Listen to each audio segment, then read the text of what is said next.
29 दिसंबर 2022 को मैं छत्तीसगढ़ के रायपुर में मीटिंग लेने जाने वाला था। सुबह सुबह मैं तैयार हो रहा था एयरपोर्ट जाने के लिए, और मैं अपने शूज जब पहन रहा था तो पवित्र आत्मा ने मुझको कहा कि तू वहां पर मीटिंग लेने मत जा।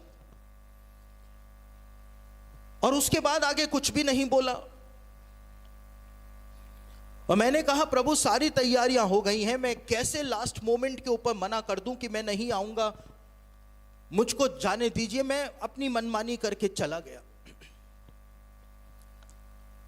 उसके बाद 2023 के जनवरी में रायपुर में ही मेरी एक और सभा थी छत्तीसगढ़ में।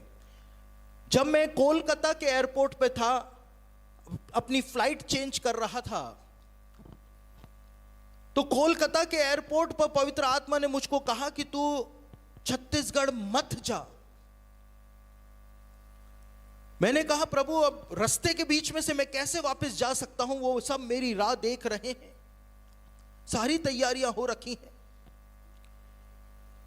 और पवित्र आत्मा ऐसा क्यों मेरे को बार बार बोल रहा था, क्योंकि 2018 में देखिए छत्तीसगढ़ में सबसे ज्यादा प्रचार जिस प्रचारक ने किया है वो मैं हूं। छत्तीसगढ़ के अंदर एक भी ऐसी जगह नहीं पाई जाती है जहां पर मैंने प्रचार ना किया हो।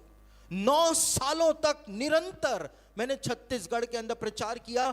नक्सली क्षेत्रों में जहां पर कोई भी नहीं जाता था, वहां पर जाकर के भी मैंने प्रचार किया।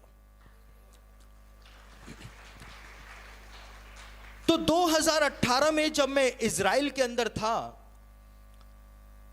और रमल्ला के अंदर मैं एक होटल में रुका हुआ था, मैं सुबह शेविंग कर रहा था रमल्ला के उस होटल में, तो पवित्र आत्मा ने 2018 में मुझको एक बात बोली थी कि मैं छत्तीसगढ़ के लोगों को वचन के लिए तरसा दूंगा।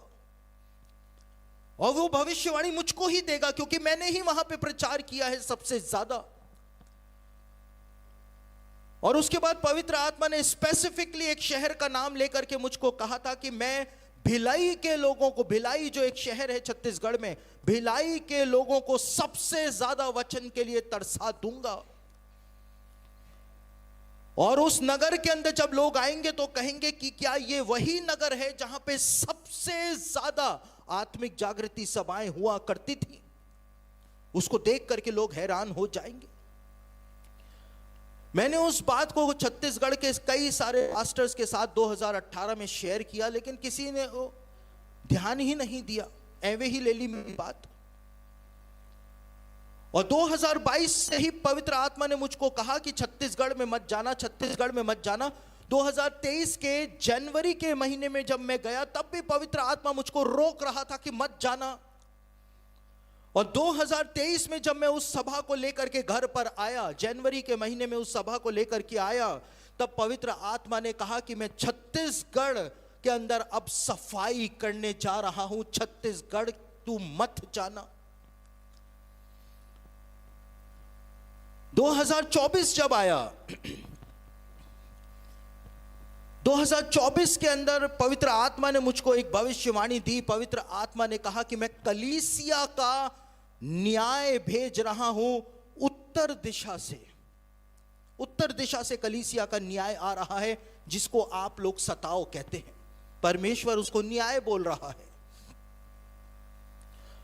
और 2025 में, इसी साल फरवरी के महीने में, 15 फरवरी 2025 को मैं गुजरात के अंदर था। 40,000 लोग उस सभा में थे। मैं प्रचार कर रहा था, और मैं प्रचार कर रहा था। उस प्रचार के दौरान ही पवित्र आत्मा ने एक और भविष्यवाणी मुझको प्रदान करी।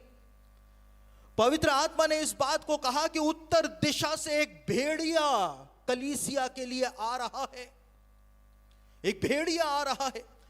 और मैंने लोगों के सामने उस बात को बोला कि पवित्र आत्मा इस बात को मुझको बोल रहा है कि उत्तर दिशा से एक भेड़िया आ रहा है।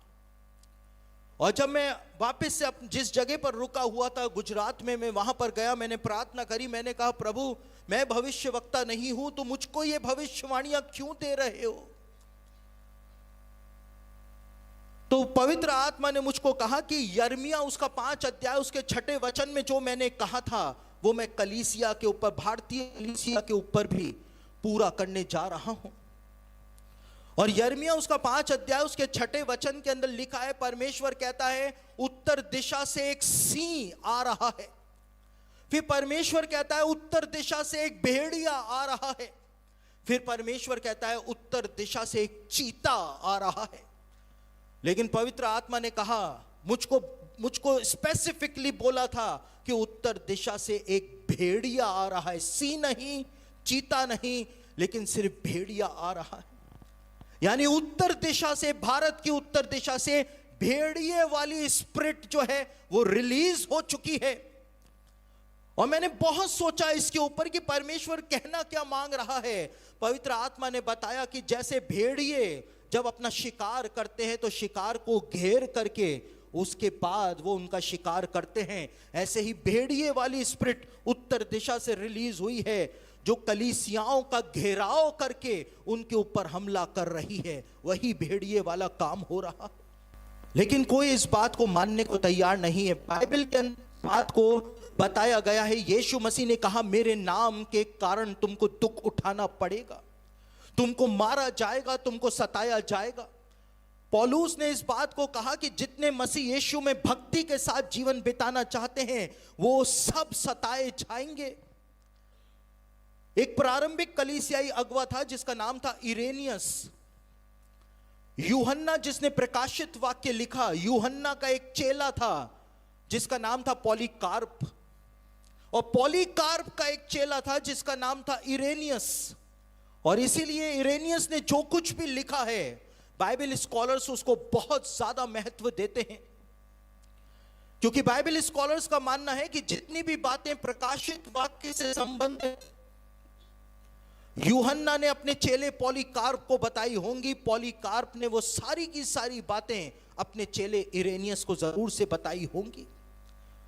और इरेनियस ने अपनी एक किताब 2री सदी के अंदर लिखी थी। उस किताब के अंदर उसने कहा था, बताया था कि अंत के दिनों में क्या होगा। और इरेनियस ने बताया था अंत के दिनों में इतना भयानक सताव मसीहों के ऊपर आने वाला है, जैसे शद्रक, मेशक और अबेदनगो को आग के भट्टे में जब फेंका गया था तो भट्टे को 7 गुना और धधका दिया गया था। वैसा ही सताव जो है अंत के दिनों में मसीहों का होगा। लेकिन मेरे प्रियो, बाइबल जो है इस बात को कहती है कि सताव जो है वो 3 कारणों से मसीहों के ऊपर आता है। जब मसीही लोग सुसमाचार का प्रचार कर रहे होते हैं, सुसमाचार की गवाही सच्चाई के साथ दे रहे होते हैं, तो उसके प्रति उत्तर में सताव उनके ऊपर आता है सुसमाचार को रोकने के लिए।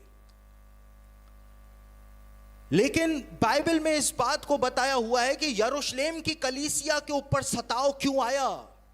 इसलिए नहीं आया कि वो सुसमाचार फैला रहे थे, इसलिए आया क्योंकि वो सुसमाचार का प्रचार नहीं कर रहे थे। यीशु मसीह ने कहा कि तुम सारे यरूशलेम, यहूदिया, सामरिया और पृथ्वी की छोर तक सुसमाचार लेकर जाओ। लेकिन ये चेले जो थे वो सिर्फ यरूशलेम के अंदर अपना हेड ऑफिस बना करके बैठ गए थे और किसी को वचन नहीं सुना रहे थे, अन्य जातियों के पास नहीं जा रहे थे।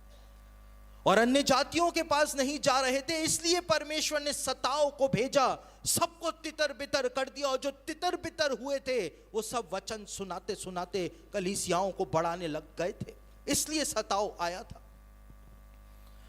लेकिन सताव एक और कारण से भी आता है, और वो कारण जो है वो प्रकाशित वाक्य उसका 3रा अध्याय उसके 19वें वचन में यीशु मसीह ने बताया है।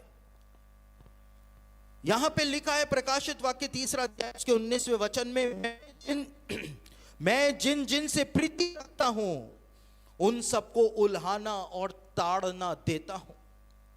जब कलीसिया अपने मकसद के अंदर फेल हो जाती है, जब कलीसिया सांसारिकता में फंस जाती है, पाप के अंदर जकड़ जाती है, तो यीशु मसीह जो है सताव को कलीसिया के ऊपर भेजता है ताकि वो उनको उल्हाना और ताड़ना दे सके।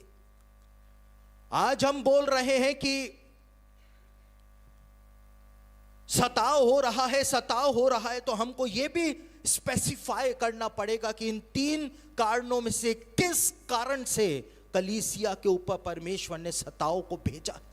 बिना परमेश्वर की मर्जी के तो परिंदा भी पर नहीं मार सकता है।